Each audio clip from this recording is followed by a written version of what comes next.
YCP ప్రభుత్వానికి అనుకూలంగా వ్యవహరించారని ఆరోపణలు ఎదుర్కొన్న ప్రభుత్వ ప్రధాన కార్యదర్శి కెఎస్ జవహర్ రెడ్డిని పక్కన పెట్టాలని కొత్త ప్రభుత్వం భావిస్తున్నట్టు తెలుస్తోంది. సెలవుపై వెళ్లాలని ఆయనకు సంకేతాలు పంపినట్లు సమాచారం. జగన్ ప్రభుత్వంలో ఆయన ఏకపక్షంగా పనిచేయడంతో పాటు తీవ్ర ఆరోపణలు రావడంతో ఇందుకు కారణమని తెలుస్తోంది. ఎన్నికల సమయంలో ప్రధాన కార్యదర్శిగా జవహర్ రెడ్డి ఉండటాన్ని అప్పటి ప్రధాన ప్రతిపక్షం టీడీపీ వ్యతిరేకించింది. ఆయన బదిలీ చేయాలని కోరుతూ ఎన్నికల కమిషన్ కు విజ్ఞప్తులు పంపింది.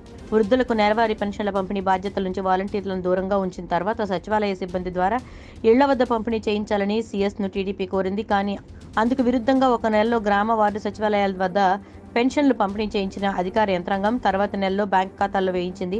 దీనివల్ల వృద్ధులు చాలా అవస్థలు పడ్డారు. ప్రతిపక్షాల పట్ల వ్యతిరేకత కలిగేలా వారిని రెచ్చగొట్టడానికి సీఎస్ ఇలా చేశారని టీడీపీ ఆరోపించింది.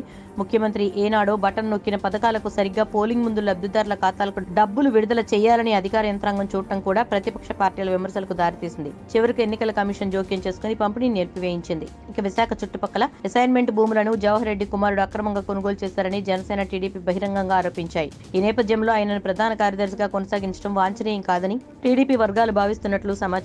ముఖ్యమంత్రిగా చంద్రబాబు ప్రమాణ స్వీకారం చేసిన నాటికే తప్పుకుని సెలవుపై వెళ్తే బాగుంటుందని ఆయనకు సమాచారం పంపించారని ప్రచారం జరుగుతోంది.